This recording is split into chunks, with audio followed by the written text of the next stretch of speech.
ಬಾಗಲಕೋಟೆ ಜಿಲ್ಲೆಯ ಜಮಖಂಡಿ ನಗರದಲ್ಲಿ ಐತಿಹಾಸಿಕ ಓಲೆಮಠ ಜಾತ್ರಾ ಮಹೋತ್ಸವಕ್ಕೆ ಸಿದ್ಧತೆಗಳು ಭರದಿಂದ ಸಾಗಿವೆ. ನಗರದ ಓಲೆಮಠ ಸಭಾಭವನದಲ್ಲಿ ನಡೆದ ಪತ್ರಿಕಾಗೋಷ್ಠಿಯಲ್ಲಿ ಶ್ರೀ ಆನಂದದೇವರು ಮಾಹಿತಿ ನೀಡಿದ್ದು, ಬಸವಜಯಂತಿ ಅಂಗವಾಗಿ ಪ್ರತಿವರ್ಷ ನಡೆಯುವ ಜಾತ್ರೆ ಈ ವರ್ಷ ಏಪ್ರಿಲ್ 15ರಿಂದ 20ರವರೆಗೆ ವೈಭವದಿಂದ ನಡೆಯಲಿದೆ ಎಂದು ತಿಳಿಸಿದ್ದಾರೆ. ಏಪ್ರಿಲ್ 15ರಿಂದ 19ರವರೆಗೆ ವಿವಿಧ ಮಹಾತ್ಮರಿಂದ ಚಿಂತನಾಗೋಷ್ಠಿ ಹಾಗೂ ಆಶೀರ್ವಚನ ಕಾರ್ಯಕ್ರಮಗಳು ನಡೆಯಲಿವೆ.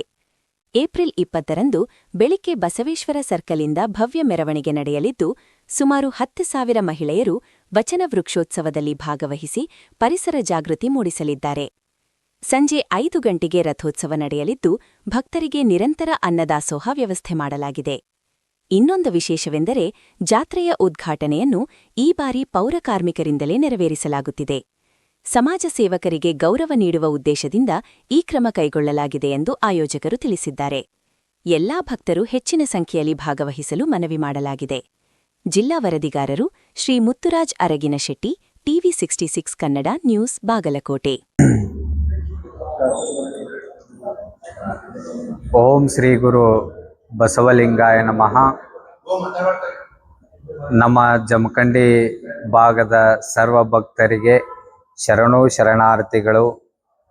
ಈ ಮೂಲಕ ತಮ್ಮೆಲ್ಲರಿಗೂ ಸಹಿತ ವಿಶೇಷವಾಗಿ ಓಲೆಮಠದ ವತಿಯಿಂದ ತಮ್ಮೆಲ್ಲರಿಗೆ ಜಾತ್ರೆಯ ಆಮಂತ್ರಣವನ್ನು ಕೊಡ್ತಾ ಇದ್ದೇನೆ.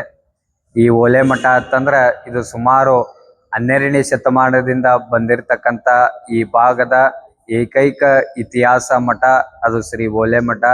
ಆ ಓಲೆಮಠದ ಒಂದು ಜಾತ್ರಾ ಮಹೋತ್ಸವ ಪ್ರತಿ ವರ್ಷ ಬಸವ ಜಯಂತಿ ದಿನದಂದು ಜರುಗ್ತಾ ಬಂದಿದೆ. ಆದ ಕಾರಣ ನಮ್ಮ ಭಾಗದ ಎಲ್ಲ ಭಕ್ತರಿಗೆ ಒಂದು ನಿಮಿಷ ನಿಂದ್ರಮನ್ರಿ.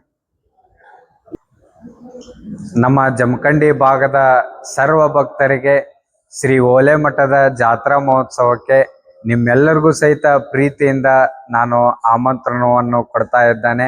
ಆದ ಕಾರಣ ಸರ್ವ ಭಕ್ತರು 15ನೇ ತಾರೀಕಿನಿಂದ 19ನೇ ತಾರೀಕಿನವರೆಗೆ ವಿಶೇಷವಾದ ಚಿಂತನಾಗೋಷ್ಠಿ, ಮಹಾತ್ಮರಿಂದ ಆಶೀರ್ವಚನ ಜರುಗುತ್ತದೆ.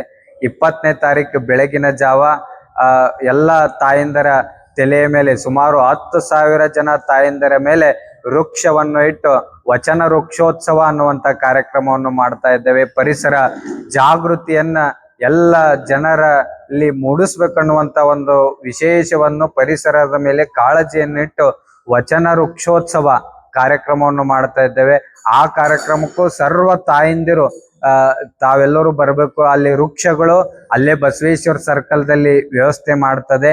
ಯಾವ ತಾಯಂದಿರು ನಮ್ಮ ಪರಿಸರವನ್ನು ನಾವು ಉಳಿಸ್ಬೇಕು ಅನ್ನುವಂಥ ಒಂದು ಯಾರಿಗೆ ವಿಶೇಷ ಕಾಳಜಿ ಇರ್ತದೆ ಆ ತಾಯಂದಿರು ಎಲ್ಲರೂ ಸಹಿತ ಆ ಜಾಥಾದಲ್ಲಿ ಮೆರವಣಿಗೆಯಲ್ಲಿ ತಾವೆಲ್ಲರೂ ಸಹಿತ ವೃಕ್ಷವನ್ನು ಇಟ್ಟು ಅಲ್ಲಿ ಮೆರವಣಿಗೆಯಲ್ಲಿ ಪಾಲ್ಗೊಳ್ಬೇಕಂದು ಎಲ್ಲ ಮಹಿಳೆಯರಲ್ಲಿ ನಾನು ವಿಶೇಷವಾದ ಆಮಂತ್ರಣ ಕೊಡ್ತೇನೆ.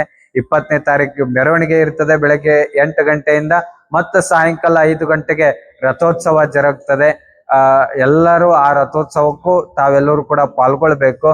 ಸಾಯಂಕಾಲ ರಥೋತ್ಸವ ಮುಗಿದ ಮೇಲೆ 5 ಗಂಟೆಗೆ ರಥೋತ್ಸವ ಮುಗಿದ ಮೇಲೆ ಮತ್ತೆ ವೇದಿಕೆ ಮೇಲೆ ಹಲವಾರು ಮಹಾತ್ಮರಿಂದ ಆಶೀರ್ವಚನ ಜರುಗಲಿದೆ. ಈ ಎಲ್ಲ ಕಾರ್ಯಕ್ರಮಕ್ಕೆ 15ರಿಂದ 20ನೇ ತಾರೀಕರಂದು ನಡೆಯುವಂತ ಈ ಜಾತ್ರಾ ಮಹೋತ್ಸವಕ್ಕೆ ಎಲ್ಲ ಭಕ್ತರು, ಸರ್ವ ಸಮಾಜದ ಭಕ್ತರು, ಸರ್ವ ಊರಿನ ಭಕ್ತರು ನೀವೆಲ್ಲರೂ ಕೂಡ ನಿಮ್ಮ ಮಠ, ನಿಮ್ಮ ಪೂಜ್ಯರು ಅನ್ನುವಂಥ ಒಂದು ಅಭಿಮಾನವನ್ನು ಇಟ್ಕೊಂಡು ತಾವೆಲ್ಲರೂ ಸಹಿತ ಈ ಕಾರ್ಯಕ್ರಮಕ್ಕೆ ಬಂದು ಶೋಭೆಯನ್ನು ತರಬೇಕು. ಎಲ್ಲರಿಗೂ ನಿರಂತರ ಅನ್ನದಾಸೋಹ ವ್ಯವಸ್ಥೆ ಇರ್ತದೆ. ಅದಕ್ಕೆಲ್ಲ ಕಾರ್ಯಕ್ರಮಕ್ಕೂ ತಾವೆಲ್ಲರೂ ಕೂಡ ಬರಬೇಕು ಅನ್ನುವಂಥ ಆಮಂತ್ರಣವನ್ನು ಕೊಡ್ತಾ ನನ್ನ 1-2 ಮಾತುಗಳಿಗೆ ವಿರಾಮ ನೀಡ್ತೇನೆ. ಎಲ್ಲರಿಗೂ ಶರಣು ಶರಣಾರ್ಥಿಗಳು. ವಿಶೇಷವಾಗಿ 15ನೇ ತಾರೀಕು ಈ ಕಾರ್ಯಕ್ರಮ ಉದ್ಘಾಟನೆಗೊಳ್ಳಲಿದೆ. ಈ ಕಾರ್ಯಕ್ರಮ ಉದ್ಘಾಟನೆಗೊಳಿಸ್ಲಿಕ್ಕೆ ಬರುವಂತ ವಿಶೇಷವಾದ ಅತಿಥಿಗಳು ಯಾರಂತಂದ್ರೆ ದೊಡ್ಡ ದೊಡ್ಡ ಶ್ರೀಮಂತ ವ್ಯಕ್ತಿಗಳಲ್ಲ, ದೊಡ್ಡ ದೊಡ್ಡ ರಾಜಕಾರಣಿಗಳಿಂದ ಅಲ್ಲ. ಯಾರಿಂದ ಈ ಕಾರ್ಯಕ್ರಮ ಉದ್ಘಾಟನೆಗೊಳ್ಳುತ್ತದಂದ್ರೆ ನಮ್ಮ ನಗರವನ್ನ ಸ್ವಚ್ಛಗೊಳಿಸುವಂತ ವೈದ್ಯರು ಯಾರಂತಂದ್ರೆ ಅದು ಪೌರ ಕಾರ್ಮಿಕರು. ಆ ಪೌರ ಕಾರ್ಮಿಕರಿಂದ ನಮ್ಮ ಕಾರ್ಯಕ್ರಮ ಉದ್ಘಾಟನೆಗೊಳ್ಳಲಿದೆ. ಅದನ್ನು ನೋಡೋದೇ ಒಂದು ಆನಂದ. ಅಂತ ಕಾರ್ಯಕ್ರಮಕ್ಕೆ ತಾವೆಲ್ಲರೂ ಸಹಿತ ಬರ್ಬೇಕು.